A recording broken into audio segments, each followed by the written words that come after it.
Well, you can complain about it in the. Are you recording right now? Yeah. You can complain about it. No. Leave this in. I need to talk to some of our viewers. Bonus content.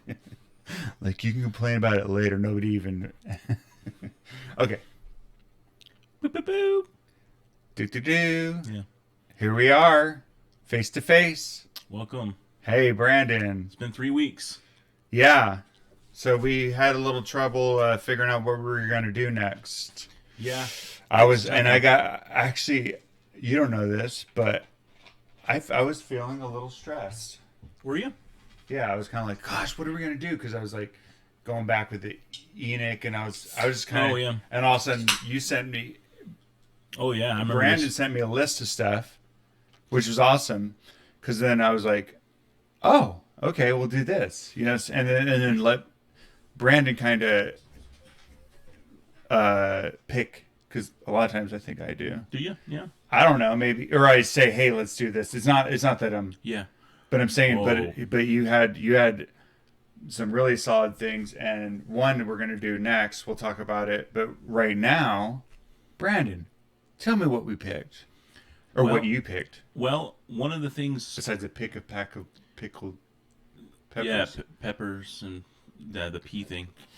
The pea riddle, right? The pea rhyme.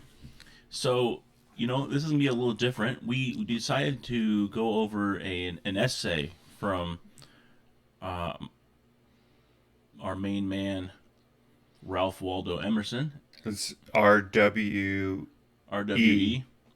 And it's actually the essay entitled Compensation. So, and the reason why I put that on the list was because we had just gone over some of the Kybalion principles, right? And I happened to read this essay several months ago, and I kind of like I just stumbled upon it. I stumbled upon it. And Brandon's been talking about Ralph Waldo good friend Emerson Waldo here. for like since the beginning of this. So I was like, this is great because this is something Brandon's you're into, and I've never really checked out. Yeah. But do you know, what do you know about him? About I know. It's like, do I have to say his full name? Yeah. So, anyways, We'll just call him Emerson. No, we'll call him Waldo. The reason why, and that's like the least. That's like the name that we don't want to call him, probably, right? Because it's kind of like weird. Yeah. But that's apparently what he went by. I used to call him Really? Ralph. I used to call him Ralph, or to be fun, like maybe Ralphie. But I was reading about him. You're not showing him the respect he deserves. I was reading about him, and he actually preferred to go by Waldo. I wonder if there's a little. So okay, what do you know about him then? So he was this is in the mid 1800s, right? Yeah, he was okay. I actually just opened it. Okay. He was born just 1803. 1803. And he died in 1882. He lived a long life. It's 79 years. Yeah. So he saw a lot. Anyway. Oh, and the Atlantic thing.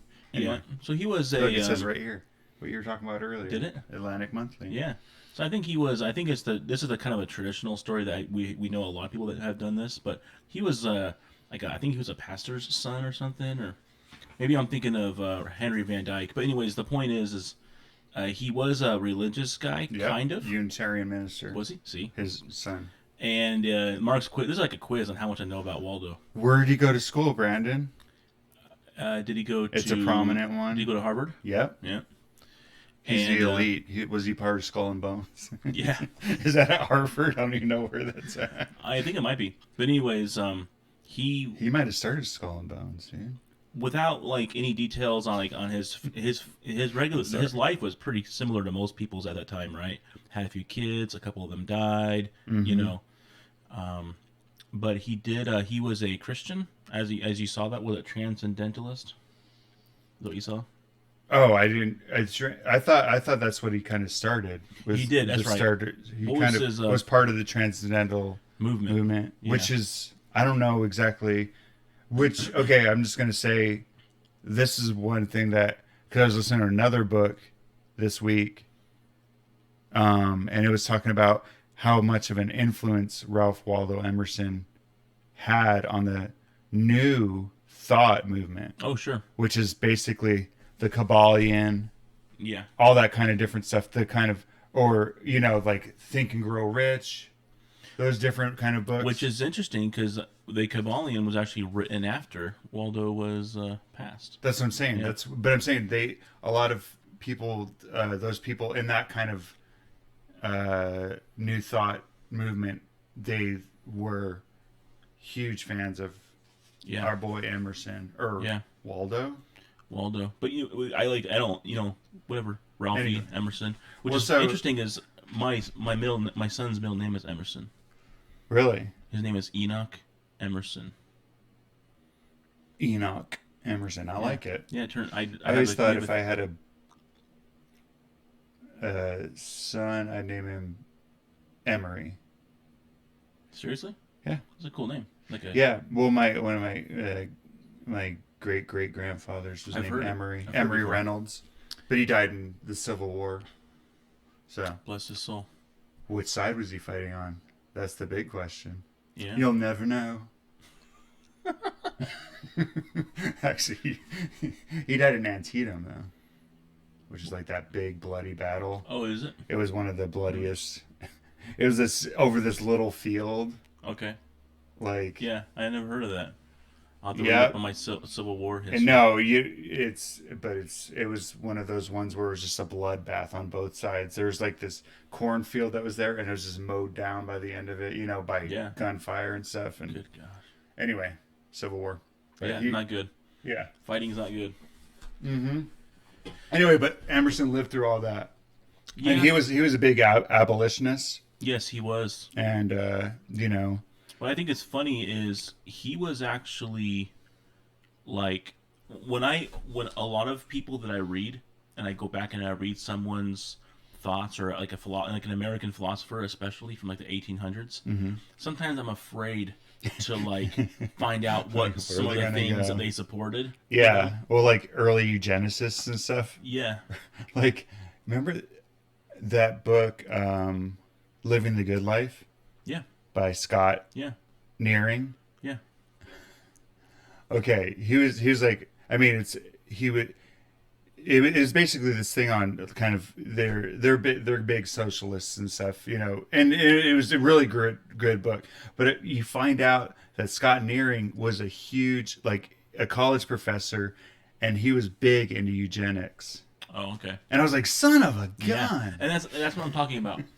I often will read someone Like, what? and Hitler was racist? I'll resonate with their Like, ideas. I love Mein Kampf. Exactly. And I'll Such a good book. and like, oh, and I'll resonate with these ideas. And I'm like, oh, this is really cool. And then I'll read more about them, and I'm like, oh, and there's some like skeletons in the closet that I'm like, I Yeah. don't really want to talk about how I read them. Yeah, you're just like, dang. But that's the things that people will throw out everything because that. But where were you going with this? I think It's Emerson been really nice because for Emerson, like, and doesn't seem to be there. yeah, he was a beast. Pure as driven snow. Yeah, my he friend. doesn't like. I mean, I'm sure someone can come up with something bad. Yeah, he's like, oh well, he cheated on. He was bad to his kids or something. I'm sure exactly. Everybody. But the thing is like, yeah, he was an abolitionist. Hey. And he As he said, actually, I don't know where it's at, but he said that blame is safer than praise. He doesn't want to be praised. He wants to be. He'd That's rather right, be that's right. blamed that's right. in this compensation thing. Yeah, that's right. We'll Because get to that. I think. probably doing something wrong. I if think I he's- marked them and I marked them near there. We'll Okay. get to that. Well, so well, that's always nice, yeah, to have, because everybody's full of flaws, and not that this guy's not, but he doesn't have the big ones that people like to throw, especially in the 1800s, in America with slavery and all this stuff. At least he was, He wasn't. but really I'm sure interested in a lot of those there was things. somebody that in his ancestry that owned a slave. So Yeah. sorry, Yeah. Brandon. Sorry, he's not perfect. Sorry. But anyways, so it's been nice, and and the other thing is what I like about before we get started, I guess, is what I like about Ralph Waldo Emerson, which really attracted me to his writings a couple years ago, was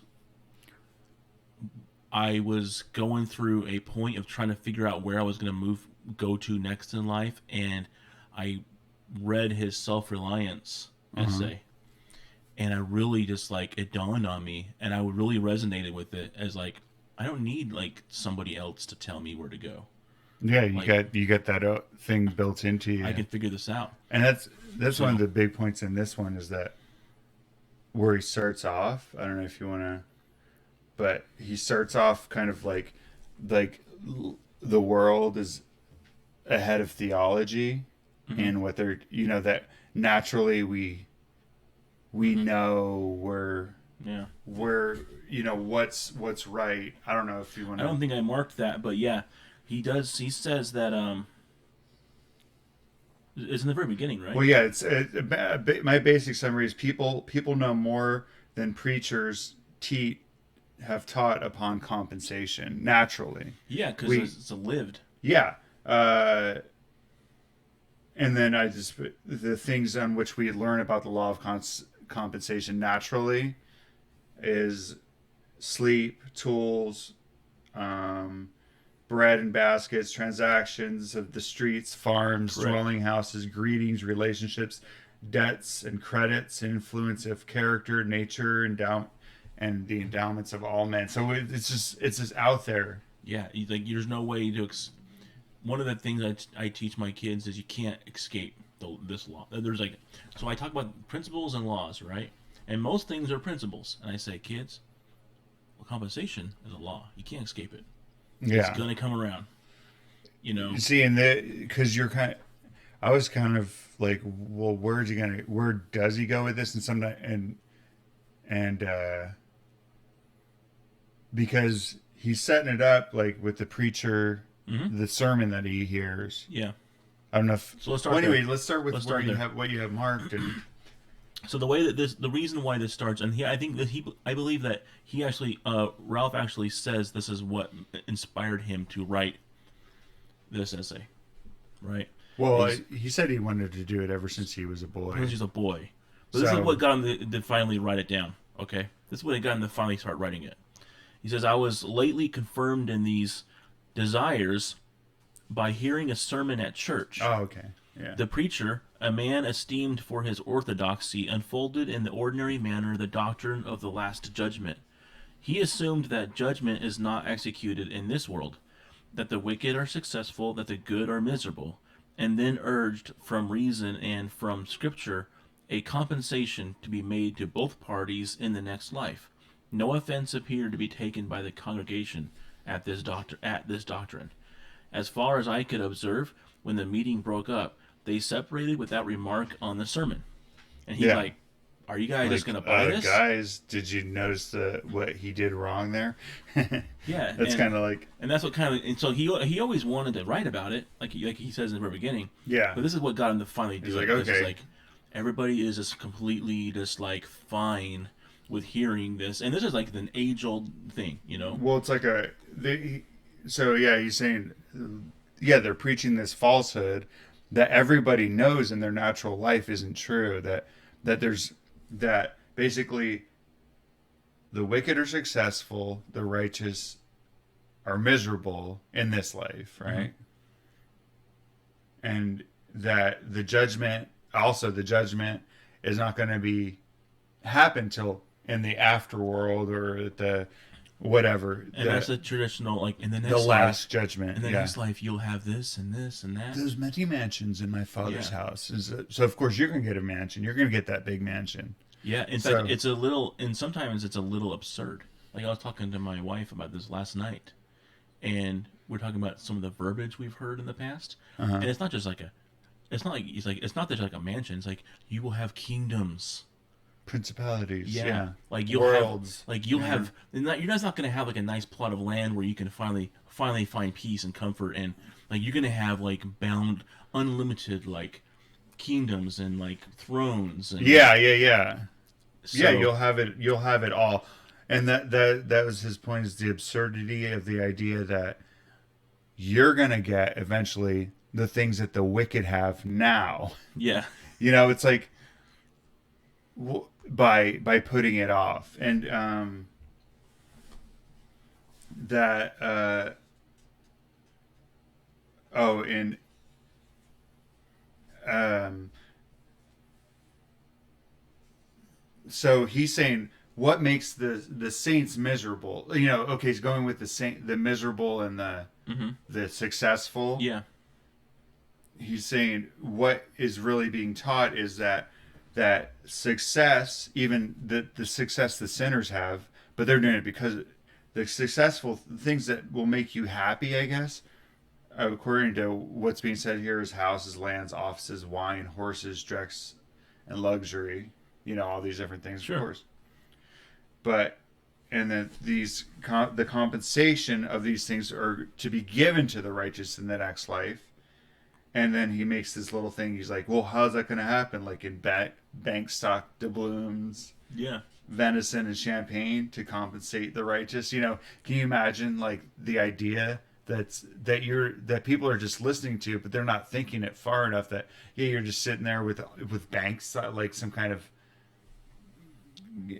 bank stock, or I don't know if I'm making sense, I just translated it as, um, but just things that are worthless yeah. that wouldn't help you. And he's like, what are they? Why are the righteous so called miserable in this life? Is it because, and this is, there's a huge fallacy, is that the fallacy is the immense concession that the bad are successful and justice is not done now. Now that's the lie. Yes. Is that the bad are actually, or the wicked are the successful ones, and that there's no justice going on, that you have to wait. Um, let's see. Well, did you have? Yeah. So on that, Oh, there was this one thing that I was. I'll mention. I'll skip ahead a little bit just because it plays in with what he's saying now. Uh Is he later writes about how, he says, I he's talking about the every act rewards itself, and he says the specific stripes may follow late after the offense, but they follow because they accompany it. Yeah. And that's not what's taught.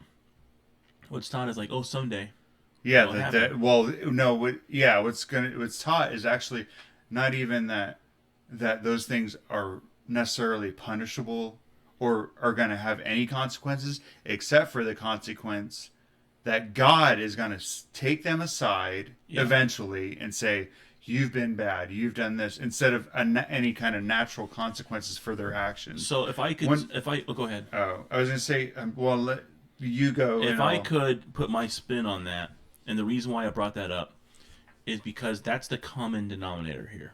Is Ralph Waldo Emerson was someone who was a religious person, right? He went to church, Yeah. right?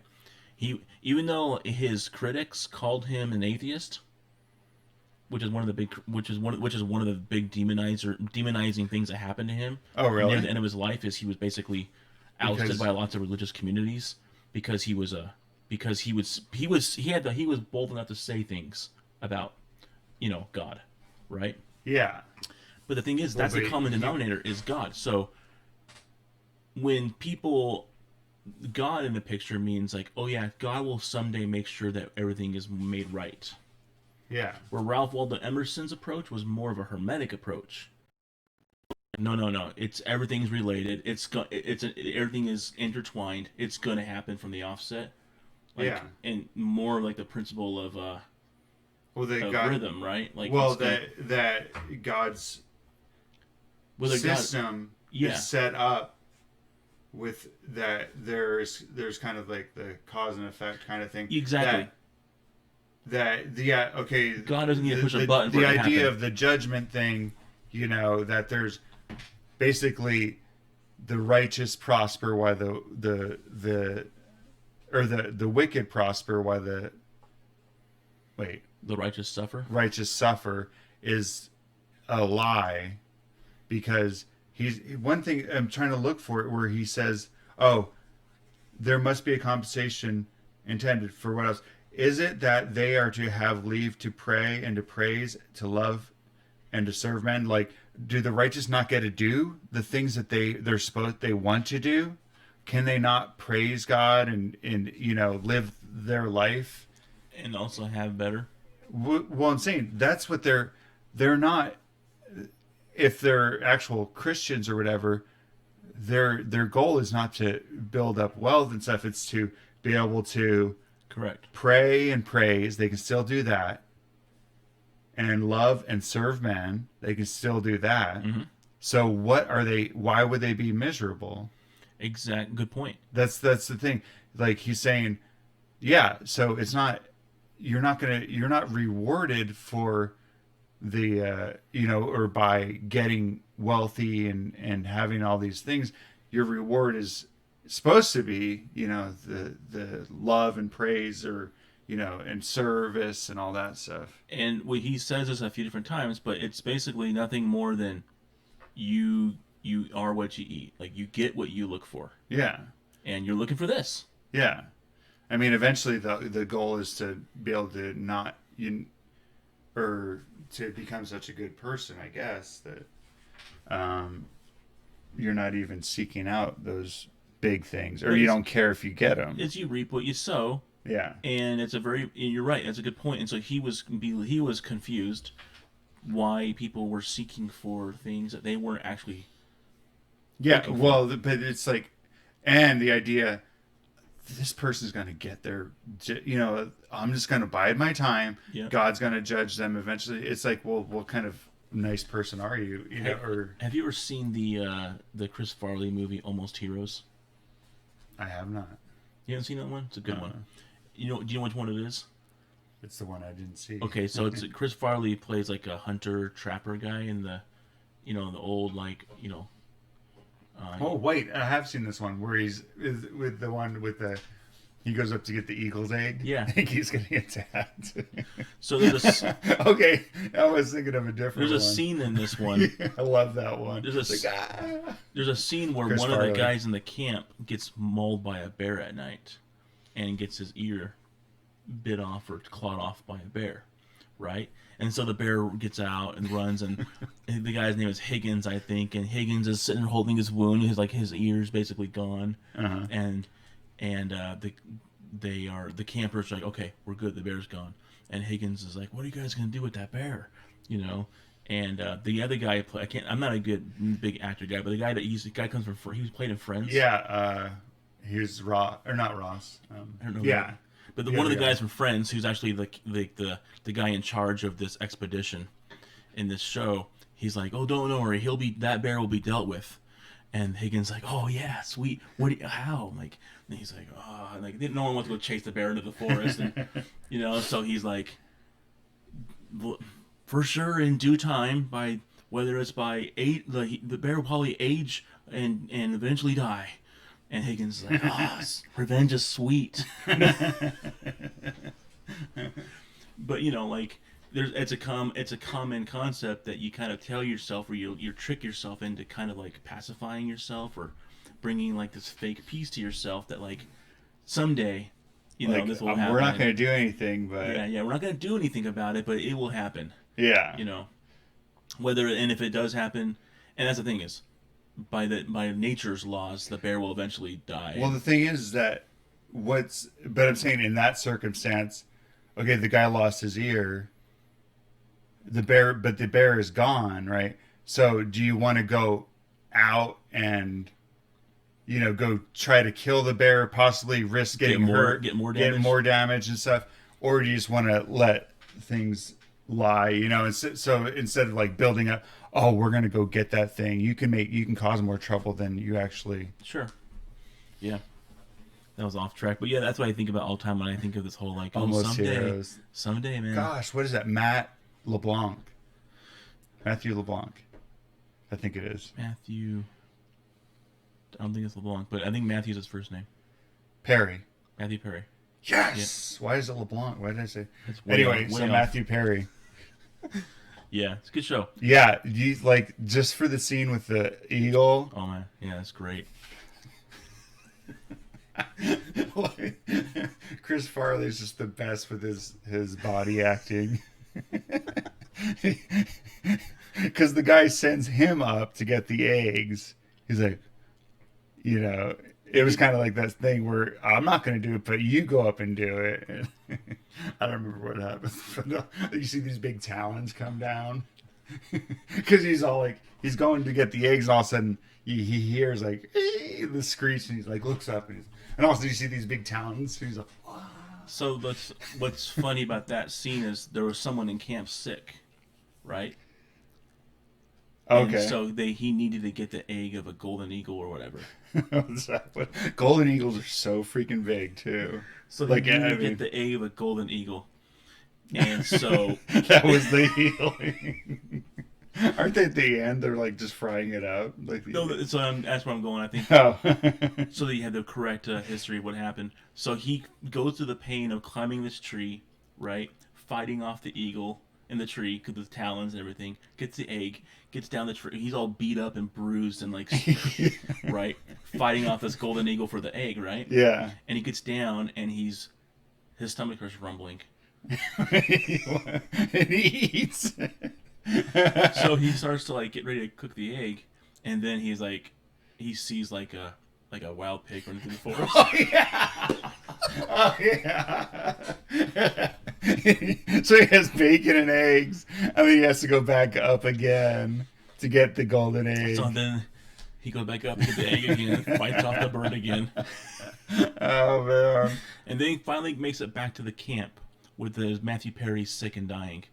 And he goes, here's the egg, and he's like all just beaten, and you know, and the Native American lady who's supposed to represent like the equivalent of like a Sacagawea, I think. Yeah. She's like, okay, thank you so much, and she takes the egg, and she just cracks it and throws the stuff in the trash, and all she needs is a shell. Classic. I mean, I'm saying for that one story, because I remember it's so funny whatever happened. But yeah, how it unfolds is just worth it. Compensation, though. If you watch that movie and see that scene, you will be compensated. You will be compensated. So so back to the idea is that there's a natural compensation that's given for everybody in life. This is like interesting because you don't think about it. You're like, I mean, I'm always like, gosh dang it. Yeah. Why is it that this person has all this stuff? He's not even doing anything, you know, like. Sure. Yeah. Like, I mean, just famous people. I've never thought that before. What? Yeah, totally. No, because you're the successful one. It's a common one. You've got it all, man. Yeah. Oh, I need a. What do you need? A drink. You have a few to choose from, Mark. Which one do you want? Just the Dr. Pepper, I guess. What the doctor ordered. Let me jump into this. This is actually before we move past it. So one of the things that I liked about this is Ralph was apparently someone who was versed, right, with some of these philosophies. I was like, whenever I heard this, I was like, what? Yeah. I was like, no wonder Brandon picked this. Yeah. We just covered this. So polarity, or action and reaction, we meet in every part of nature, and darkness and light and heat and cold, in the ebb and flow of waters, in male and female, in the inspiration and expiration of plants and animals. So, you know, that's something that is very like hermetic, right? Yeah. But it's also found in other philosophies too, around the world. Yeah. But and then he goes on and he says, an inevitable dualism bisects nature. Bisects nature. Bisects. I know, but it sounds like bisects. You're right. Bisect plural. Why can't we say bisecteme? You know, like or like a. Yeah, to make it because it was like because it actually, but it works though. So the way whenever you say that sentence, what did you say? An inevitable dualism bisects nature. See, so you're saying inevitable dualism. So you're like dualism, yeah. And then you could be saying comma bisex. There you go. Nature, but I'm saying it's that's why that word's bad. Ralph Waldo Emerson. Come on, Ralph. Come on, dude. That was not a good. It's confusing now. Yeah. So when you read that, you're like, but oh, it so divides nature. Yeah. There you go. Yeah. But yeah, so there's this dualism that's in all nature. We talked about this polarity, man. Yeah. I mean, you got the two ends of the pole, light, darkness, all this stuff. It's just this yay, I mean, yay, nay, whatever. Just this, it's just naturally there. Um, And then he says, whilst the world is thus dual, so is every one of its parts. yeah, so this is interesting. The entire system of things gets represented in every particle. Another thing that we went into quite a bit. Yeah, we were talking about the atoms and atom and all that. Yeah, and how the all is in the all. Yeah. Right? Well, that's the thing is that, it goes down to the smallest thing in nature. The smallest, tiniest little thing. And this gets really deep because it's almost like it's the as above so below too. Mm-hmm. That these laws, the law of compensation is in every single little thing. Yep, and that's what he said. He goes, in every single needle of the pine, in every kernel of corn, Whoa, in every individual of every animal tribe. Mm-hmm. So let's talk about compensation and talking to the animal kingdom.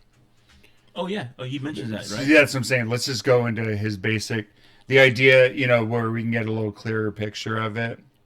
The reaction so grand in the elements is repeated within these small boundaries. For example, in the animal kingdom, the physiologist. Is that right? Okay. Hey. Come on, Ralph. Use the He was smart. terms. He went to Harvard. Yeah, you're right. I went to Mesa Community College. Yeah. We're on. And I didn't get out of there, so. The physiologist has observed that no creature are favorites, but a certain compensation balances every gift and every defect. Yeah, so we can see that in the natural world. Yeah. Like, okay, you've got a moth. It's got a natural predator, but the moth will usually be able to naturally, it can fly, but also it can blend in usually. So you might not have even you might not, each animal will have things that it can do well, and it'll have things that it can't do so well. It'll have weaknesses. It's like superheroes. Yeah. Kind of thing. Whenever you think of a superhero, if there's a superhero that doesn't have any weakness, it's just, who wants to hear that story? And because he can just do anything. He can't even be beat. And Ralph talks about that later. He takes it from animal kingdom and he goes to the Greek gods. I'm saying, but every single animal, they have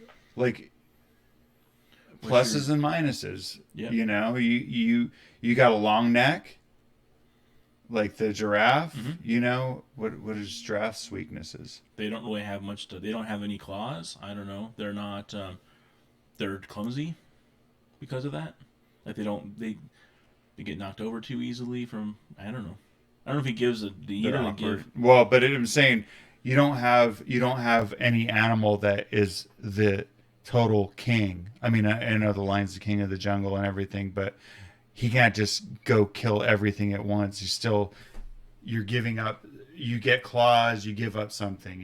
Yeah, he says. I don't know where he mentions that. Did we skip that part? He just says you get a long trunk. Yeah. Your legs are short, Oh, yeah, here he does that right here. He goes, if the head and neck are enlarged, the trunk and extremities are cut short. But then he says the theory of the mechanical forces is another example. Right? I thought that was pretty cool. I didn't... What we gain in power is lost in time. See, I didn't understand what he was saying there, so... But I don't know if you can explain it. Yeah, so, when you... let's take... let's say you have a machine that does something. And you're like, hey, let's make a bigger, stronger machine, right? So you build a bigger, stronger machine, but it takes half a day to do something. It does a really good job at it, right? The way I thought of computers. Okay. Computers used to take up a whole room. Yeah. In size. Yeah, the original. And just to get just to get one thing. Yeah, dude, basic calculator stuff you can do on a calculator. Yeah. That was the whole the original computers were correct. Yeah. And so I think, and that's just the compensation right there. Is you can make it bigger and stronger, but it's going to cost a lot more money. It's going to take more time to get it all ready. Yeah. The things don't just come for free. Correct. And that's the thing is that people think or that we tend to think, oh, well, that's just a natural. And Sure. some people do have natural gifts, but I think they still have to be trained. yeah, but I think of the one of the things that I was thinking of recently is like I'm going to the point now where most of things, or most of right now things here, at least in this culture that we live here in the United States, Hmm. things aren't built like they used to be. Oh You know, yeah, and yeah. Even clothing, yeah, pants, and things are they not just built like fall they used to apart a be. lot. Everything's just cheap. Yeah, But you kind of get what you pay for. Like yeah, everybody wants exactly. cheaper furniture. Everybody wants to decorate their houses with all this furniture and have all these things, Hmm. and they do it. And they go to IKEA and they get everything they need at IKEA. But then like a couple years later, it's all like starting to break. Yeah. And Well, yeah. Whereas, you pay if you but pay you can have the you could. So it's a trade off. exactly. This is the compensation. Yeah. Yeah, exactly. Let's take this compensation out of. No, but that's good because that's what I'm. Yeah, it's you can have the new designs and everything, but it's not gonna. Yeah, like you said, it's not gonna last. Whereas our parents or grandparents, they would get a set of furniture, as a wedding present, and Yeah. they would have that furniture for the rest of their lives because it was so everything was so expensive. But and they'd get it even reupholstered and everything Yeah. because and they could update the fabric, but it was so well made that it would last that long too. Exactly. And then they'd have the good china, which for some reason you'd never get to eat on. Yeah, yeah. It's like why even have that? But anyway, it was just a weird thing. But that's a good thing, or a good example, Brandon. yeah. I got the Is burps. you get what you Like you drink too much soda, you're gonna burp. exactly. That's compensation. So exactly. You But get, so for the taste, and it's your decision if it's worth it. oh, it's worth it. Yeah. No, that's good. I like that. That's true too. And then things like in this world they keep accelerating too. So you're like, but you get to a point where you're like caught up in it, where you're like, I've got to get the new thing though because I can't be behind. But what are we losing? What do you pay for? Yeah, what are we losing by having the new thing? What are we losing in time or in actual not, like I'm saying, I waste a lot of time on my phone. And Oh, we pay for it one way or the other. Yeah. So it's a worthwhile activity, actually. I know I'm One all that over I the haven't place, taken enough in my life, but it's a worthwhile activity to like take the things that come a little easy to kind of like figure out like what am I paying for here, like what's gonna come around yeah. by getting this so easily. And like that's like your Yeah. first comment you Well, made it's like, about Ralph Waldo, and he was saying like, hey, I'll take the blame versus the glory, because like if I didn't do it, I don't want my name on it. yeah, like yeah. Oh, that's true. Yeah, because usually somebody's, yeah. Like I don't want to have to pay for something that I didn't put the efforts into doing. Yeah. I know how this works. Well, so okay, so back to the idea of the animals, but also just nature in general and everything is that a surplus is given to one part, it's paid out of a reduction from another part. If you're giving, like, just for example, if you're giving your time to working out, to your body, Mm-hmm. that's time that you're not working on your mind. Sure. Let's see. Or Audiobooks. Working out the audiobooks. well, yeah, there's hacks, guys. There's some hacks. There's life hacks. Like say if you're working and you're driving long distances, you can listen to lots of audiobooks. But no, what I'm saying, but if you're focusing on one thing, you're inevitably giving up something else. It's like this is where the Bible came in, but I don't know if I can find it. Or I was just telling Brandon how much of this Bible I have doesn't have a good Which one is it? What are you looking for? concordance. Well, I don't want to say it because then. Oh, then don't say it, Mark. I understand. Let me see. It's Put treasure. Put that to the test. Yeah, let's see if this is how good this one is. They got a thing called a concordance. Now, well, but where your heart is, there, your or where your mind is, there. Wait, how does it go? Where your treasure is. Oh, I know you're. Oh man, I know what you're referring to. We suck. Yeah, we're not. See, this is the word. They have the we're not worst concordance. scriptorians I'm here. sorry. Half of Anyway, parables tell that story, anyways. But yeah, like but yeah, where your heart is, there's where you're putting your time. Actually, in this case, where you're putting your time, that's where your heart is too. yeah, Where you're giving it. You know, love are is you spelled spending? Time. Oh my gosh, Yeah, dude, that was a bonus. it's about time. That's what it all. That's what it's all about. But yeah, and that's true though. You know, it's like it's the no man can serve two masters. Yeah, Eventually, you're choosing one by serving, doing any part of the. You can't you can't choose. You can't serve two masters. You're either choosing the one and denying the other. That's just the way it goes. That's compensation right there. it's just like basic nature too. Yeah.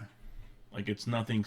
We can talk about it as like, wow, this is really profound, and that's. But one of his points is like, this is like Well, very base like nature. This is how it works. that's what he said at the very beginning. He's like, dude, people are living their lives by this and not even realizing what an important law this is, and that they could take it to another level. This is where kind of the law of attraction. Mm-hmm. See, that's why he was one of those big people like love him in the New Thought movement, Yeah. you know, and stuff. Is because that he basically had the starting of like, hey, I'm taking this simple principle, you know, of compensation, and just to say that you're paying for every choice you make, or you know, by either gaining something or losing something, but with everything you gain, you lost something else. It's just the way it is.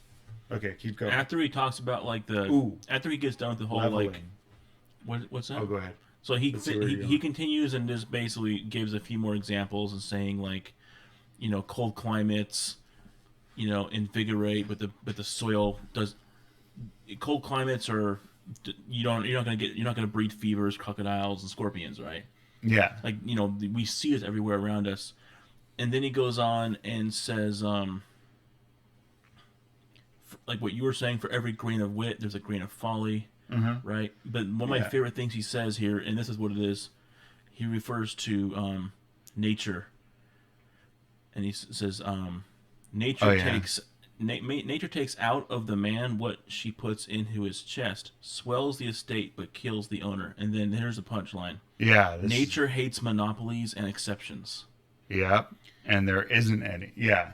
And yeah, exactly. Like Nature that. will take Like I care of said, it. with the king of the jungle. Yeah, sure. Well, shoot, if somebody was king of the jungle, think about just this monopoly, like the king of the jungle. So he's just able to do whatever he wants, you know, as a lion, and the lions just are able to just have everything they want.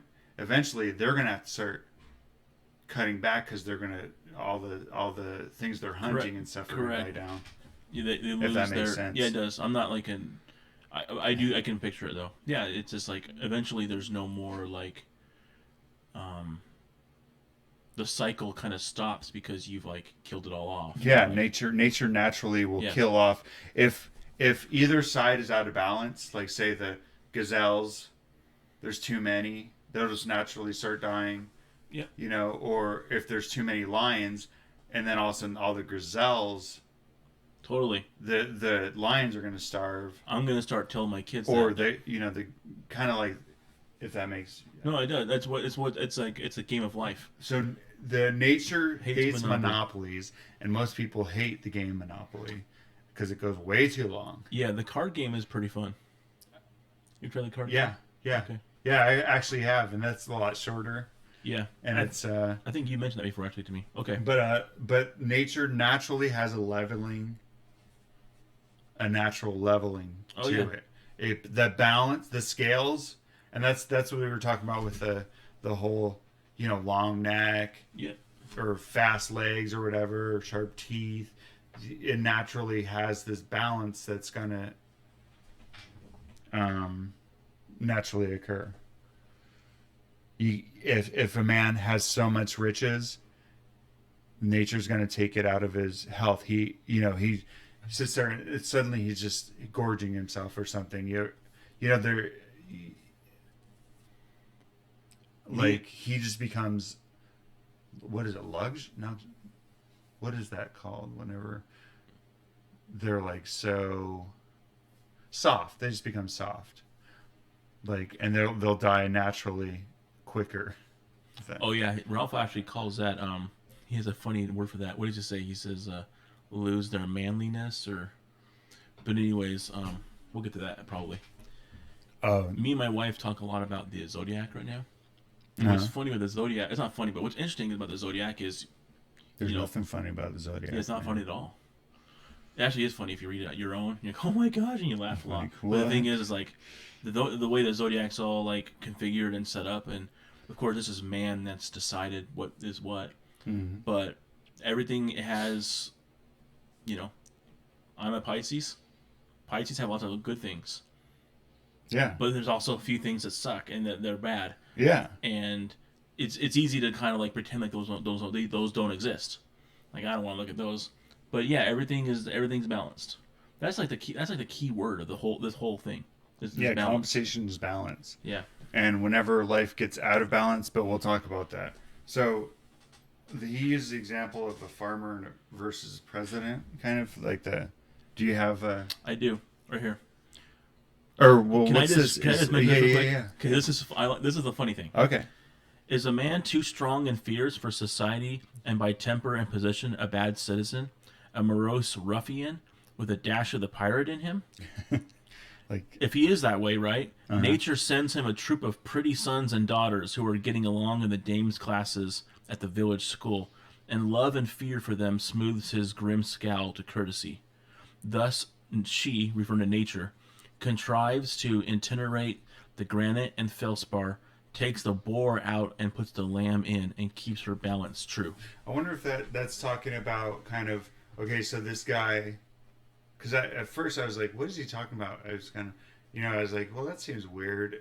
But now that you read it, it seems like maybe they were saying, okay, so this guy is a pirate, basically. Rough around the Like, edges. yeah, Yeah. I mean, basically, let's just say mafia or whatever. Yeah, yeah. But then he has kids, and his kids are growing up in society, and he wants them to have, so he's doing all this dishonest stuff, but then his kids become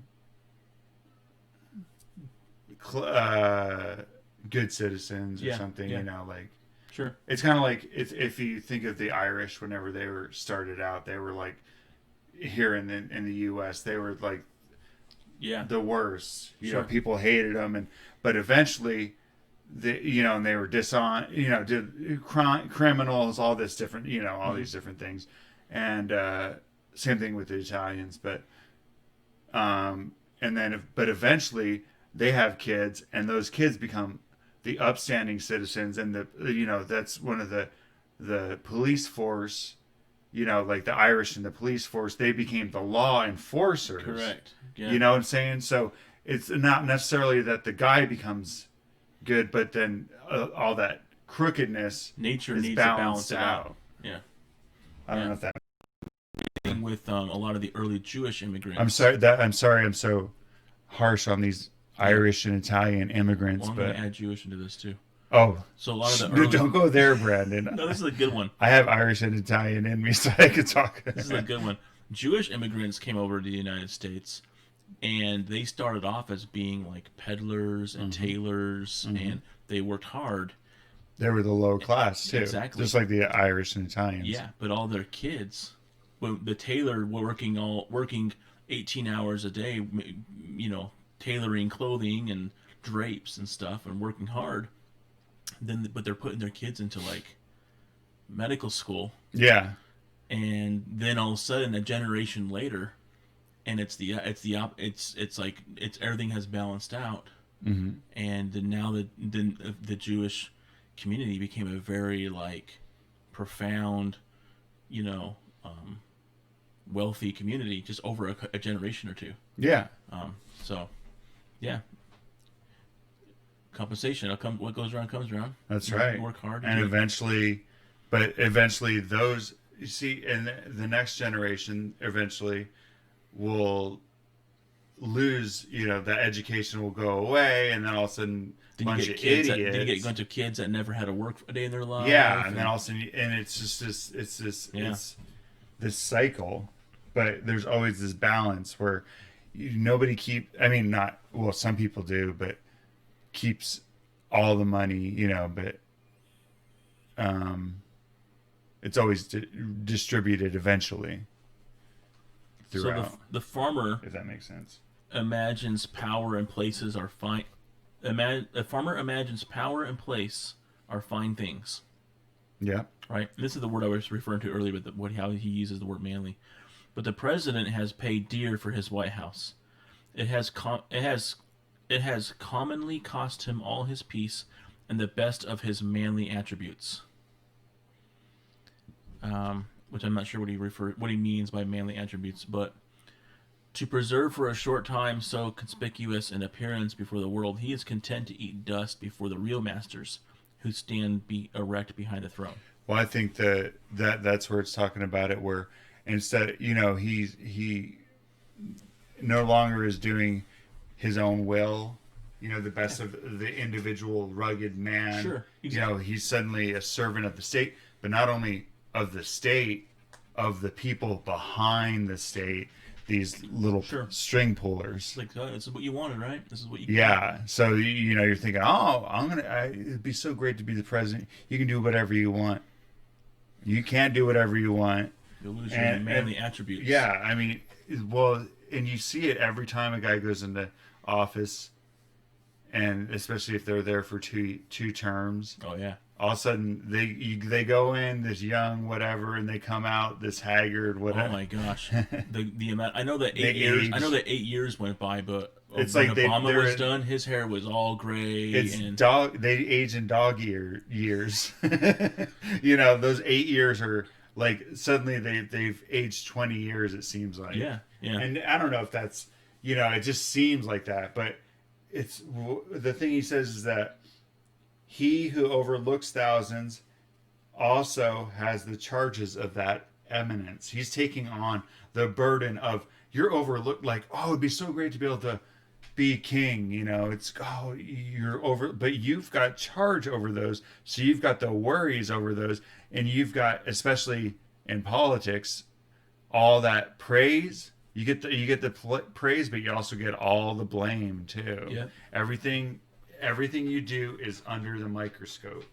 So this farmer, he's over crops, but he doesn't realize what is being given up. You're selling your soul, basically. Not just anybody gets into those offices. Sure. Well, that was a good explanation there. I looked up this. I think what was this, French or? Oh yeah, but it's the exact same thing that he says right before it. Is that what it is? Yeah, because I looked it up. Things refuse to be mismanaged. Okay, I looked it up the first time I read it. I did not look it up the second time I read it, so I forgot what it was. Yeah, it's the same thing. It's si male administrare. Oh, got it. Yeah, That's bad administration. So I did mark this. Things refuse. Oh, the one before that. yeah. This law writes the laws of cities and nations. It is in vain to build or plot or combine against it. Yeah. Speaking of compensation. Well, the thing is that you can't. Once you get something, you got to keep it too. That's the thing, and that's where this things refuse to be mismanaged long. You're right. That makes more sense. Yeah. If you're getting something, you don't just get to keep it. You've got to keep it up. It's kind of like the idea of, like, I know people. I'm not one of them. I don't think, but where they have. Okay, you judge me, Brandon. No, serious. But they, and it's just never been my thing. But like all of a sudden, they get ATVs, Mm, and all of a sudden we're pretty close to a lake here. yeah. You know, I mean, You know, aren't there power every there's a weekend on couple. power? Yeah. You got boats and So you get a boat, you get a, well, shoot, I need something. I need something to pull that boat. yeah, like, you So big you old get a truck. truck. Oh, and we like to camp when we go. Yeah, good. So you get a camper. So you're getting all this stuff. So there's the upkeep of all these things. And then all of a sudden it's your life.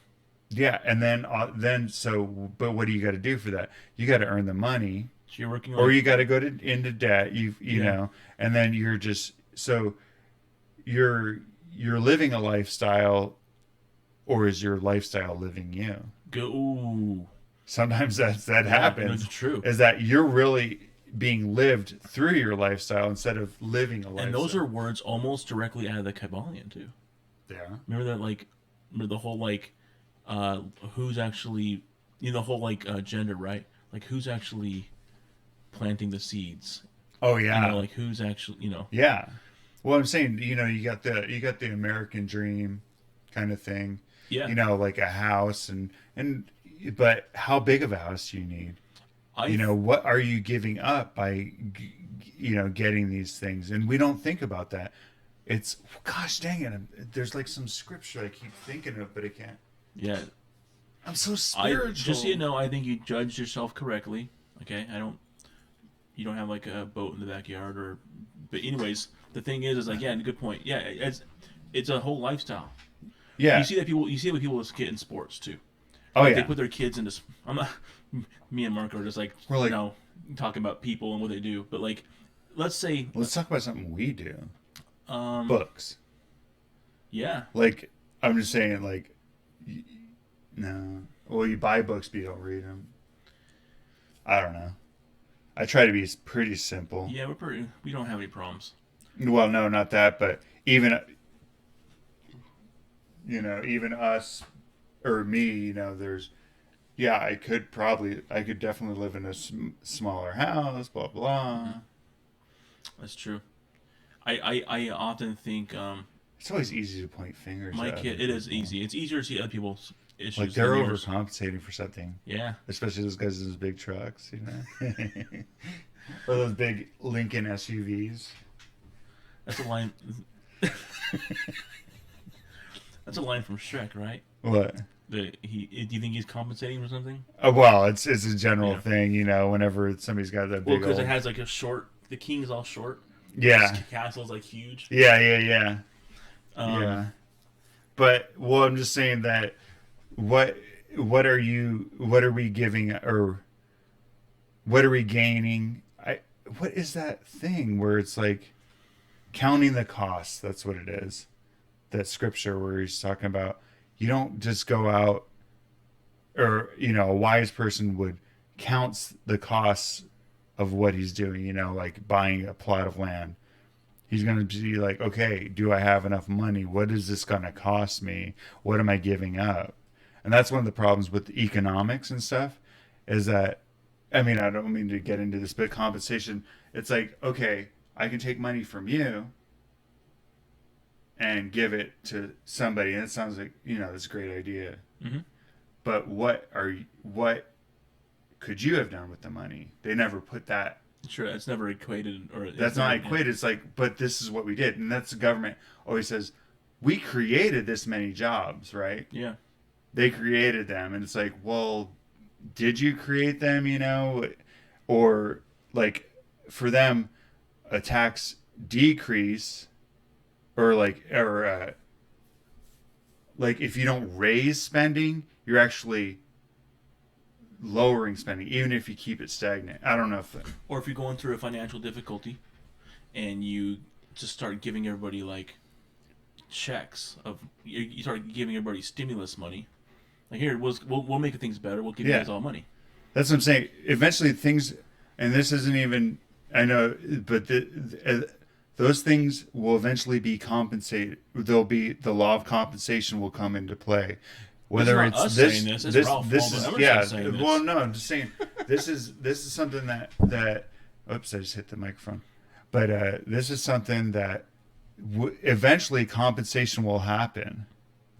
We don't, we didn't know when, and that's the that's the problem. But that actions have consequences. You can't just print up money forever and expect it just we got this bottomless magic. Yeah, magic money. Anyway, but that's one of the problems of the whole president thing, the whole governing thing, is that there's a balance that needs to happen. And actually, this is perfect because there's though no checks to evil appear, there is checks that exist. So if there's a cruel government, the governor's life is not safe.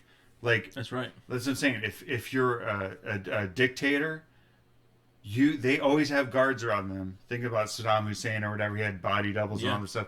It's like, yeah, he might be able to rule with an iron fist, but his life is not safe. Correct. People if your taxes are too high, revenue might not yield. If the criminal code is too harsh, juries will not convict.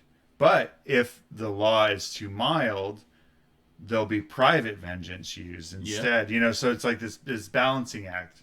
This goes along with he's just taking all these different examples, of government and all these, but there's always checks and balances naturally in the world, and if we can become aware of them, we can really That's the idea. Make better decisions. That's the idea. That was the whole point of the three initiates talking about the seven hermetic principles. It's like, hey, these things exist whether you want them to exist or not. But we want you to know about them. Yeah. And that's what I think Ralph's doing with this. It's like, hey, I've been wanting to talk about this since I was young. I went to a church sermon the other day, and I just saw this happen again. I want you guys to understand what this is. Yeah. And, like, if you understand it and you recognize it, then you can actually use it to your advantage. Like the pendulum swing and the hermetic principles. Yeah.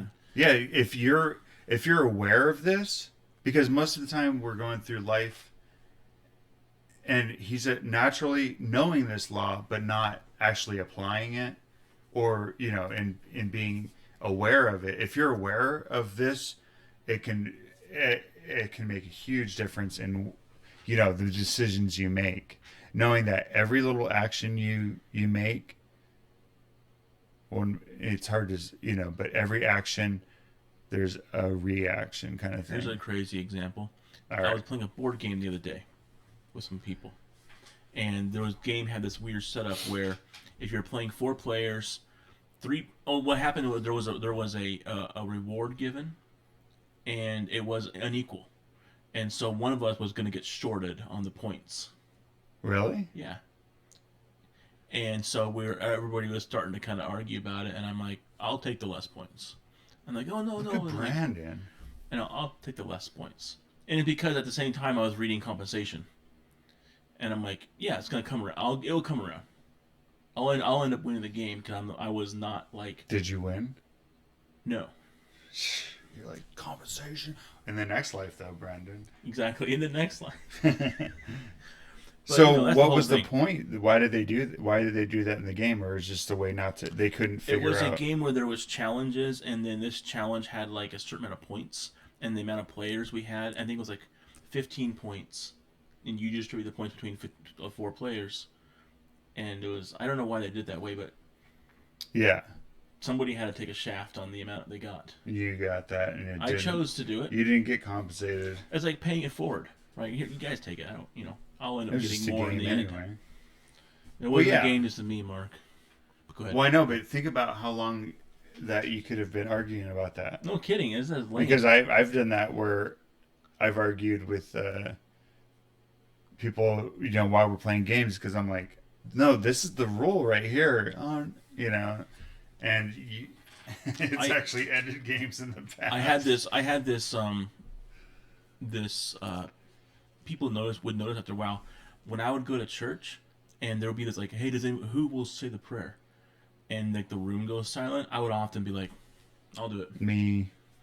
And people started like, "Hey, you're always volunteering to say the prayer. It's really nice of you." It's I just like, want to get out of here. I'm tired. I know this is awkward, awkward silence. I just want to get out. Yeah. Well, that's the thing is that the person that's running it should just call on somebody, you know, instead of putting the burden on them. So But we read this part already, but the specific stripes may follow late after the offense, but they follow because they accompany it. So what he's saying is like effect the with cause and effect. The effect isn't something that just happens to happen later, like you mentioned earlier. A religious, overly religious, faithful person, hopeful person will say, "Well, God will make sure it happens." And what Ralph Waldo Emerson is saying, like, no, no, no, they come together. yeah, God's already built it. It's in Yeah, the system, like you it's said. built in. It's built into it. Well, like we said earlier, though, the universe is in every particle Yeah, you're right. is represented. This is kind of the as above, so below thing, where that God. Okay, this is where there's that God basically built this dualism in everything. Where you went with talking about that the consequences are built into it, into choices. Yeah. They're just built into it. You can't get around it. Brandon, are you drinking straight up dew? No. Oh, Sugar. okay. Sugar free. All right. You're all calling me out. No, I thought that, well, because it's got that. See, zero, they do the dark, they do black, Mm-hmm. and so I thought, but then Diet Mountain Dew does a white, Yeah. so or a silver. Yeah. So I was like, wait, color. is that? I didn't realize. I just saw the black thing. I was like, whoa, He's not doing this. Yeah. Brandon's going dark. Which would have had, compensation would have ended up something. It would have paid. I would pay for it if that wasn't zero. Yeah. Because zero means no compensation. Zero means zero. It means you're basically drinking water. There's Yeah. no consequences to that. Think about that though. Every sip, there's probably some kind of trade off. But dualism is built into the system, like you said. Yeah.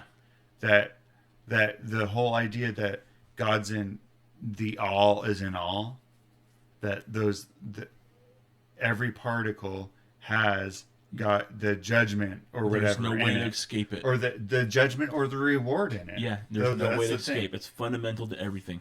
So, and that if dualism is built into the system, is in every particle, this is an interesting thing. All things are moral. Okay, I know Got this it. sounds like a weird, Got like, it. Yeah. whoa, all things are moral, but it's not saying, This is the whole everything's a half truth. yeah, Mathematic- well, yeah. okay, whenever he says all things are moral, that's not saying everything. You can eat, drink, and be merry. Tomorrow we die. Kind Yeah. of thing. Like, hey, that's all moral. No, it's not. It's not, and it's not moral relativism or anything. It's the world was made by this dual system, which is moral, and that justice is not postponed. That there is consequences to everything. If you choose something that would be considered immoral or whatever, there's natural consequences to it, kind of thing. Yep. Is that I like this term that he had said, and he said it in Greek, but but then Bob Neufeld did a good job of reading the Greek. I don't know how but the dice of God are always loaded. Yep. Like, dude, God's playing with loaded dice. And then he says the world looks like a multiplication table or a mathematical equation. Yeah. Like there's no like chance going on here. Yeah. It's all set up. Yeah. Yeah. It's just like, and I like that too. yeah, God's playing with loaded dice. He wins, man. Or nature wins. Yeah, nature wins. Nature wins. And I mean, and no matter what, like, there's just built-in consequences. Yeah. What you choose, where your treasure is, their heart will be also. If you're I love that. I can't believe I skipped that part, but yeah, you're right. I love that part. That you didn't mark that, Brandon. Come on. no, That's the crux, I did mark dude. it. I did mark it. I just skipped it. Oh. But So yeah, Yeah. the world again. balances itself. You know, back to God's playing with loaded dice. It's going to go back to that equilibrium. It's like the pendulum swing, you know, but it always goes back. If there's a pendulum swing this way, To the left. It's to gonna the come back right, to the right. but guess what? They're There's equal. always that. It always crosses the middle, Yeah. that equilibrium, and it's got to go to the middle to get to the other side. So it's, you know, every secret will be told, every crime punished, virtue rewarded, wrong redressed, virtue rewarded too. It's not all bad. You know, it's not like, oh, you're gonna get cancer or whatever. I love the crime punished because yeah, people do get away with crimes, but the thing is like you hear about it all the time. Someone gets like they solve a murder like 30 years later, and I'm like, and I think with the guy like or the woman, whoever, but the guy, the culprit, like wow, they lived like their whole life Yeah, thinking they got away. what kind of? I mean, I know And then all that pain they went there's through sick and all the- people out there and stuff, Yeah. but they weren't getting away with anything. And every day, like looking over their shoulder, Yeah. and always wondering if the when the police are outside, if they're at your house or not for a reason. Mm-hmm. You know, like the Well, did you ever have you read Crime and Punishment? it's on my list. I think Bob Neufeld does the yeah, version. it's of it. he would. It's one of those. That's a good one. That's a really good book because this guy, you know, kills this lady, and it's just his whole idea of just running it over and over and over and over through his mind. You know, Dostoevsky or whatever. It's supposed to be one of those like great psychological kind of like he understood men, Sure. you know, or like actual like Yeah. the male psyche and the way it would like, but Crime and Punishment's really good. It's on my list. It's one I recommend. It's not like one of those because I read the brothers Karamazov I remember when you read that. and it was okay. It's a lot bigger and deeper and I'll you know but Crime and Punishment's more straightforward. Yeah, okay. And you can get into it easier because it's just in this guy's mind what's going on. And the other one, there's a lot more going on. There's a whole like story. Yeah. Yeah. But every act rewards itself. Every act rewards itself or punishes itself. I don't know. This is where my notes kind of started getting a little. Okay. There's something here that I forgot to mark, but I want to mention it, so Okay. make sure we don't pass that up. But Can you give me a drink, Brandon? yeah, what do you want? What do we got? We got those rose lemonades. We got Well, ginger beers. We'll save that. Oh, ginger beer? Okay. Ginger beer. Oh, yeah. Dude, fever And tree. they're a fever tree too. Nice. I'm not messing around, Brandon. Did this? I'll have one too. Did this come from that 12 pack at Costco? Yep. Nice. Dude, I haven't had a fever tree in a while. These same here. I try not to drink sugar as often right now. Yeah. But these, I'll make an exception for But these. you know what the thing is that this is actual sugar, and that makes a huge difference. Yeah. The other day, because usually if I drink a regular soda and it has corn syrup in it, I'll feel immediately my stomach kind of. I don't know what it is It's about good, corn man. syrup. Fever but tree's good. This one's aged. These are aged fever trees. Oh, that's a good one. Mm-hmm. Oh yeah. Dude, I still think Gosling's though. Ooh, but that one's got some spice, like that. And Yeah, after. yeah, you're like, Okay. oh, there it is. But it's not too much. Fever Tree, you do a great job. But so the thing is that people, okay, I don't want to. We always think of, gosh, if only I could detach, cut off the one side and just have the other, or we look at other people and think all they're having is the good side. And we don't see the other side, but yeah. Like the old, thing, about having your cake and eating it too, or kind of thing. Yeah. But it seems like we look at other people and think they're just having that good time, Good point. and don't realize what the heck's going on inside. You usually, whenever you hear about like rich people or whatever later about their lives and stuff. They Yeah, were it's a like mess. jerks, and Yeah. yeah, all this stuff was going on in their house and all this stuff. And you're like, but they were rich, so I guess it was Yeah. all right, you know. But you can't have you. This is the Dr. Jekyll and Mr. Hyde thing, Yeah, it is. where he detached that the goodness out of it and became pure evil, but actually kind of um, what was it saying? I kind of lost my You're thought. mentioning people taking half the. Oh, you can't do it like. Well, I'm saying naturally, your soul, like he takes soul and body and compares them. Mm-hmm. Your soul wants to eat, Yep. but your body wants to feast. Your soul, that the man and woman shall become one flesh, body and soul, right? Yep. Or one Yeah. body and soul. But your body says, I just want the flesh. Exactly. Forget the other part, you know? Yeah. Forget that spiritualness part of it, or that's yeah. And then, like, the soul wants a dominion by virtue, over the things of the world, whereas the body has desires power over things to its own ends. You Yep. know, not. I liked that part. Yeah, and then he goes on to talk about this kind of thing we're talking about with men that we look at people, and where everybody's seeking to be a great person, Mm-hmm. like men of great renown, like and Yeah. but to be great is to have one side without the other. We think that, oh, we want that sweet without the bitter. But if you take the bitter out, the sweet isn't sweet. You can't have pleasure without wait, Pleasure without pain.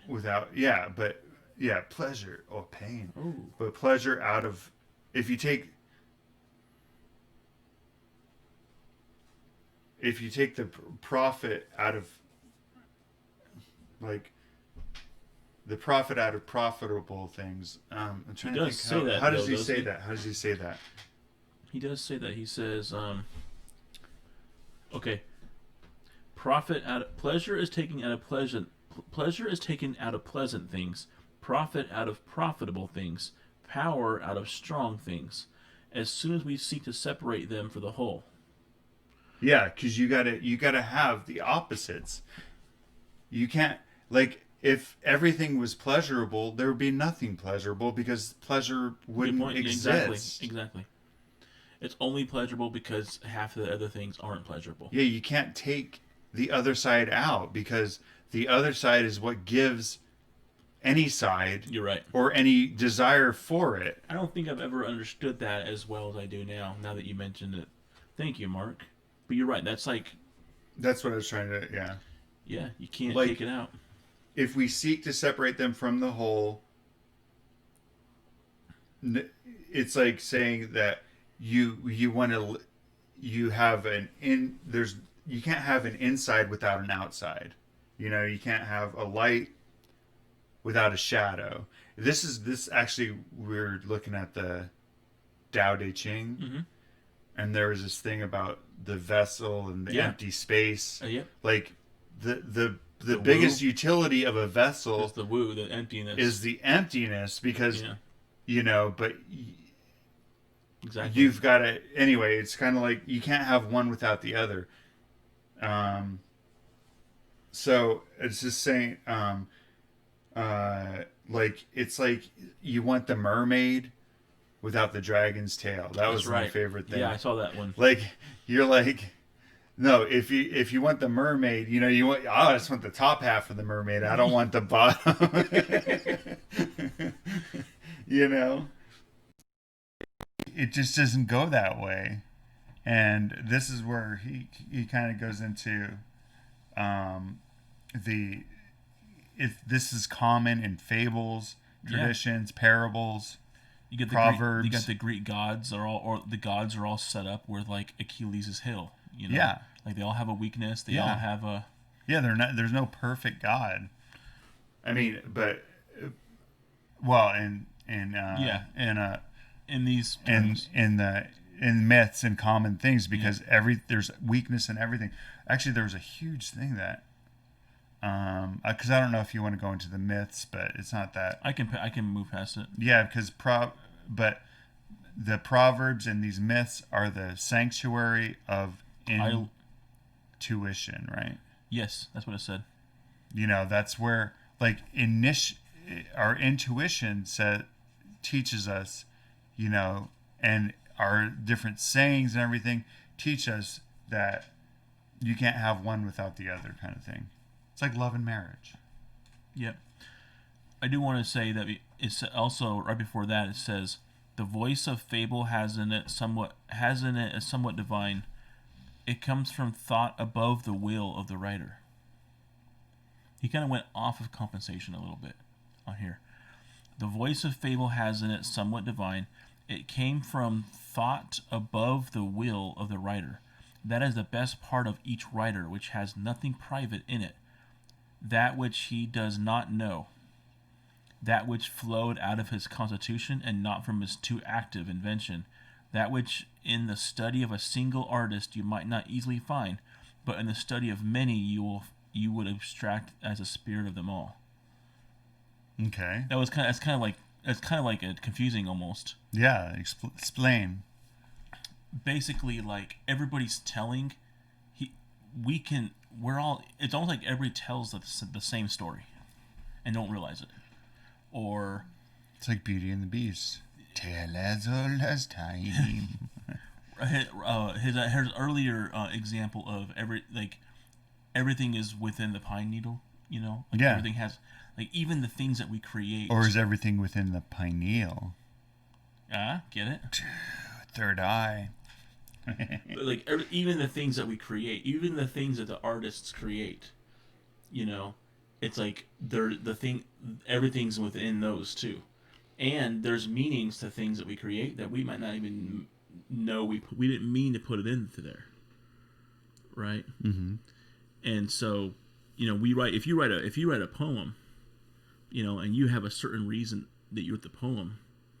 And someone comes around 100 years later and finds one of Mark's poems and reads it, and this changes their life because of something that you never intended them to see. Yeah.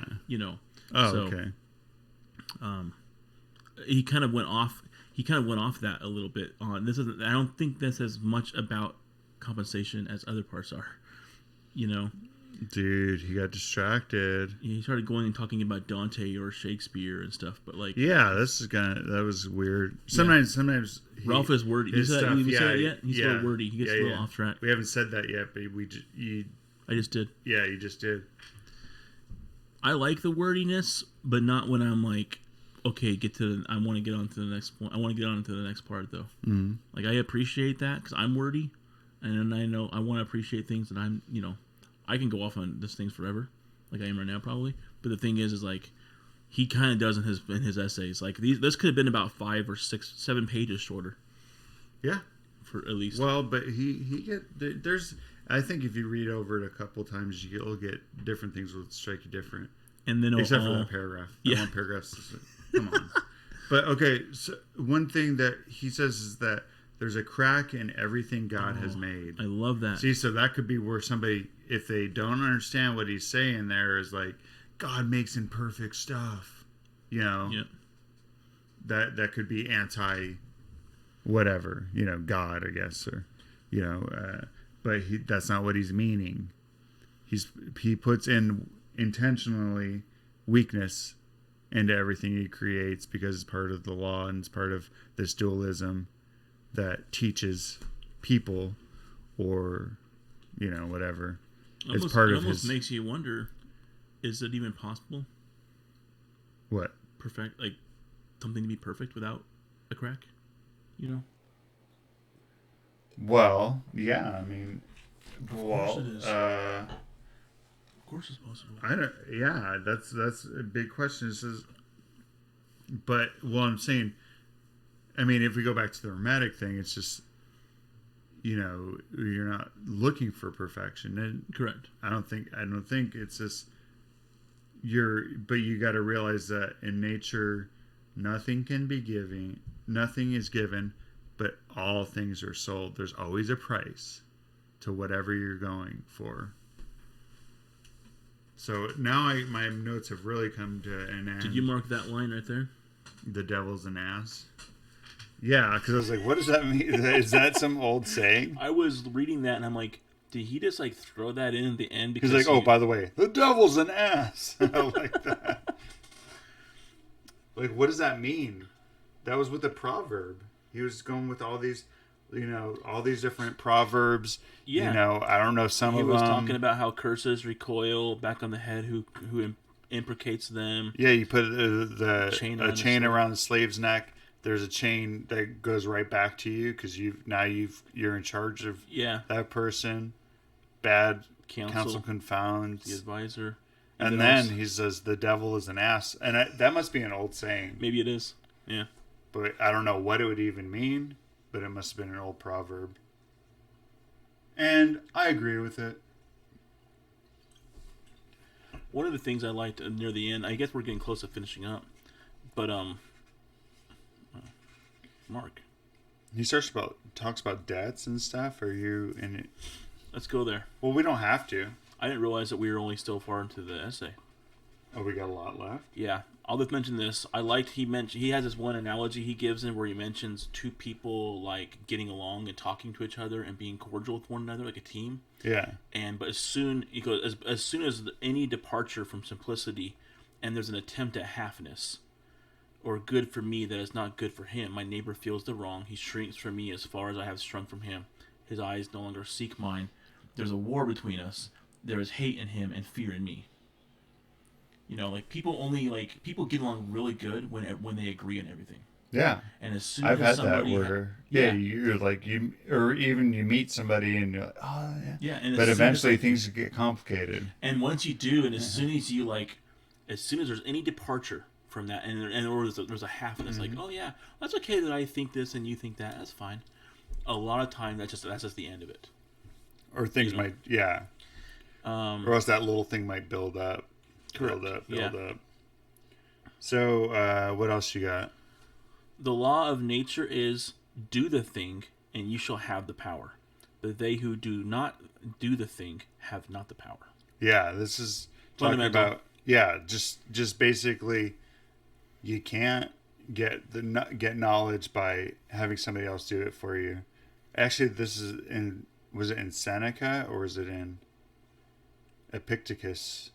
Where there's that guy that spoke, he had his servants be able to speak recite all these different poems and stuff. So he would just have his servants go, like, somebody would talk about this and have his servant recite the poem, even though he didn't know it, but he's like, well, I own them, so it's my knowledge. It's like, no, that's not the way knowledge works. You're right. He's like, well, why would I want to fill my head with that knowledge? I have a guy that can do that. But it talked about also kind of paying for stuff to be done right instead of cheaply. But it's fine if you have something, Mark. Yeah, it's fine if you don't. Here's another one. The stag in the fable admired his horns and blamed his feet. But when the hunter came, his feet saved him, and afterwards, caught in the thicket, his horns destroyed him. Every man in his lifetime needs to thank his faults. I think that's one of Aesop's fables. I was like, I should have looked it up. Like he was referring to that fable. Yeah, I think it because sounds like he's referring to something. Yeah, the stag liked his horns. He had these big old horns. Yeah. I don't remember what the thing he couldn't, but his legs weren't like super fast, so he prided himself on the horns. But his feet got him away from the hunter, but then his horns were the thing that ended up catching him as he was running away. Yeah, in what he prided most on. Yeah, and he got killed. Yeah. So it's like, and actually there's a thing where he starts talking about weakness and defects, and that's where he starts it right there. Yeah, so I don't know, but the defects aren't bad. That it's our strength grows out of our weakness. Mm-hmm. So, Yeah. what else you got? There's a part where he starts talking about the mob, Mm-hmm. the history of persecution, Mm-hmm. and Yep. I liked how he mentioned a mob is a society of bodies voluntarily bereaving themselves of reason and traversing its work. The mob is man voluntarily descending to the nature of beast.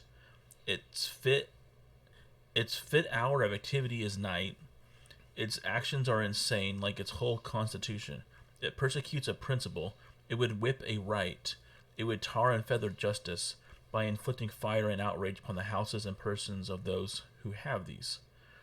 It resembles a prank of boys. And I don't remember why he was going off on mobs. Actually. Well, history of persecution. This is, and people that are a mob. Mob's almost trying to make water run uphill. It's just like don't. That's not the way you get things. That's not the way to get what you're right. looking for. Yeah. This insanity is like, well, we're gonna take it. If we can't get justice, we're gonna take it out of your flesh. There's Correct. that saying. It's right. It says, and it's like, well, so what did you get at the end of it? You didn't get anything from it, and you probably, are gonna get in trouble and all this stuff. That was the interesting thing, especially with. Oh, here. He quotes it, so I'm looking for a quote. Anyway, well, if you find it, but it was like I'm gonna. Yeah.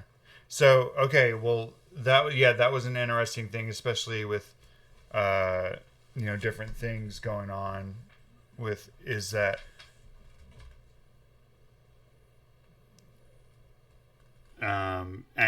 people just think that actions don't have consequences, so fools. And mob mentality is not.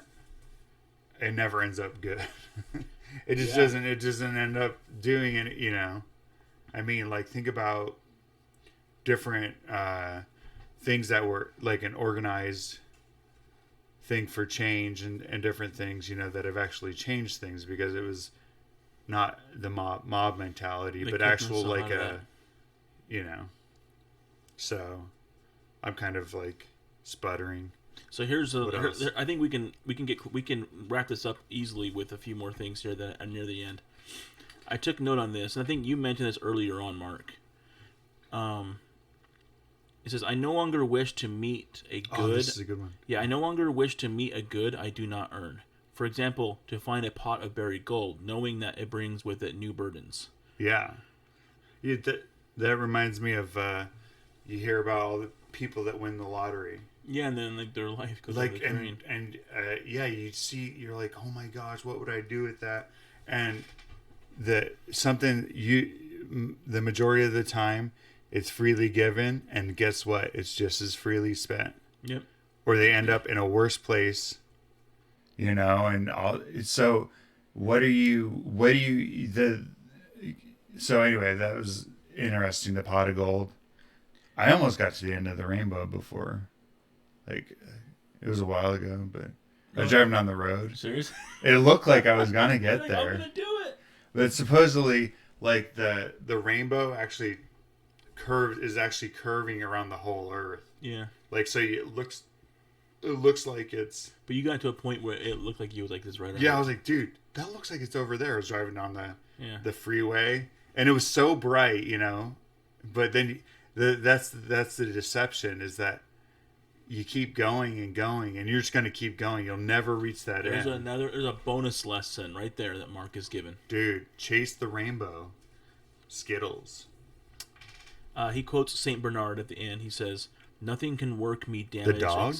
Yes. He had a Saint He's Bernard. Like, roof, roof, roof. To quote Saint Bernard, woo, woo. And so Saint Bernard said, "Nothing can work me damage except myself. The harm that I sustain I carry about with me, and never am a real sufferer but by my own fault." What's interesting is I look every once in a while I look back at my life, and this is kind of a weird thing to say, but I'll say it.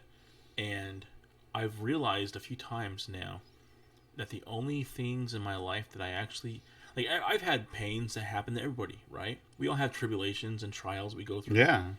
Out of all the things that I've gone through in my life, the only things that I actually truly regret are the things that were my fault. Yeah. Things that happened to me by other people, I don't like. I don't really regret them. Well, You what can you do? Exactly. You know, that's what they did. Exactly. And I look back at that, I'm like, yeah, the only things that I carry with me and the things that I still hold pain for are the things that actually are my fault, that I did, the stupid things that I did. You know. Yeah. And I liked when he quotes Saint Bernard, nothing can work me damage except myself. Saint Bernard. Yeah. My favorite. Yeah. Isn't there? Yeah. There's a. He was apparently a really awesome monk, right? Or priest or father of. Well, it must be. Yeah. Yeah, if he's a saint. Giving away how much I don't know about him. But anyways, that's all. At the very end, he kind of like, I think that sometimes when you write so long, you kind of like lose the momentum a little bit. But I do like the way he ended the book, his essay. Do you have anything else you want to mention? No, but you want to read the end of it? Yeah, unfortunately I didn't mark it, so let me look here. Oh. I don't know why I wouldn't have marked Brennan, that's how he ended it, if right? you didn't Wouldn't mark it be at it- the end? it. If you didn't mark You would it, think. Brandon, if you didn't mark it, there's consequences. oh, here it is. Oh, you'll be compensated. Says yeah, okay. Here you go. Go for it. We linger in the ruins of the old tent where once we had bread and shelter and organs, nor believe that the spirit can be fed, cover, and nerve us again. We cannot again find aught so dear, so sweet, so graceful, but we sit up and weep in vain. The voice of the Almighty saith, "Up and onward for evermore." That's kind of like that's like carry keep on moving. You know, we cannot stay amid the ruins. Neither will we rely on the new. And so when we walk ever with reverted eyes, look like those monsters who look backwards. So do you think that he made the case that he started off with in this essay? Like it was the basic case was that did he do a good job in explaining how that, you know, the idea that the wicked are punished and the righteous, or that in this light the compensation is, Yeah, you know what I'm saying, I think that's right. I know what you're saying. eternal, or is that you don't have to sit there and worry about the wait for the last judgment, that everything you do. I think he does make that case. What I don't think the case he does make, though, and I think that that's the way that he writes Anyways, is he doesn't like put in his 2 cents about how we should be taking advantage of knowing this, right? Like he mentions Yeah. it, and he proves his point through lots of different examples that this is something that's beyond us and it's real and we'll never get away with it. But he doesn't really go into like how can you use this to better your life, because that was his original argument. He does a little bit, but we didn't. Where he talks about how goodness is, there's no consequence or bad compensation for.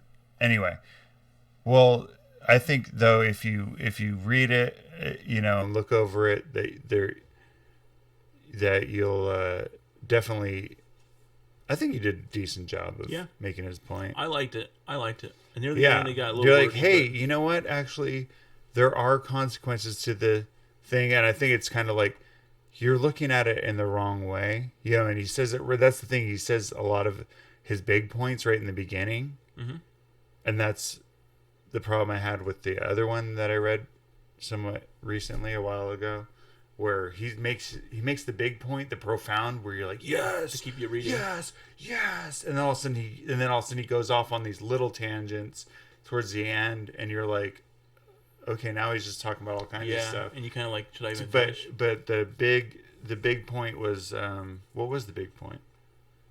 Oh, that if you're, like the righteous or whatever, you can do the things that you're supposed to want to do and that you claim you want to do. You can love, you can serve. No, you can't be stopped from that. You know, Yeah. you can have that. And that also by doing good and continually doing good, you're going to be even more rewarded, and you're going to go up. Whereas, oh, now I'm kind of Now you're doing what Ralph did. Ralph. Right. Yeah, Ralphie. But The whole thing. let's summarize the law of compensation. That good, every action are compensated. Every action you choose, you're gonna get something from it. There's no action that you do in secret.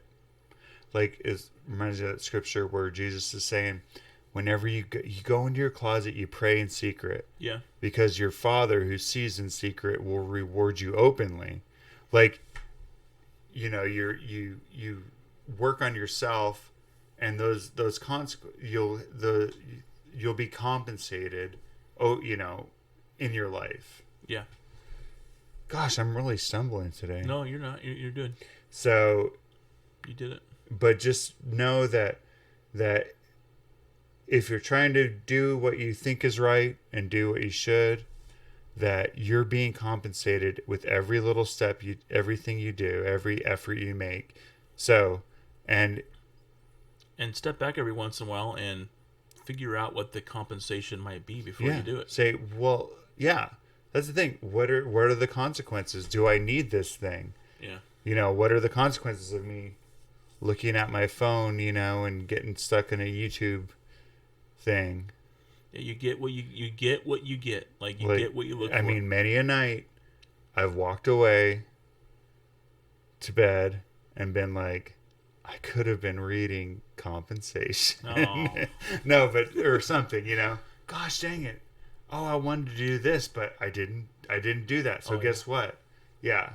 I mean, so if we can implement this into your life, then you can really make a big difference. And then you can have more control over where your life is going and the compensation you get. Yeah. So. It'll be easy to see, and keep in mind, hindsight is 20/20, right? You look back and go, "Oh my gosh, now it all makes sense." But also looking at other people, observing other people is easier to do than observing yourself. Yeah. What I'm saying, if you can try to do it for yourself, you can make Yeah. a big difference. Yeah. Because it's so easy to judge other people, and I hope that they get that compensation right now. But would you want that same kind of judgment on yourself? Totally. No way. So. All right. Well, Emerson, you did a good job. Good job, Ralph. Yeah. Waldo. We'll be forever Emmy. wondering what to call him, right? Yeah. We'll come up with some kind of like a nickname for Waldo soon. If we ever had to mention him Just again. Emerson. Emerson. Let's do it. I mean, Emerson. who else is called Emerson? Nobody. The glue. But no Elmers. No, That's Elmers. Elmers. Yeah. Yeah. We're good.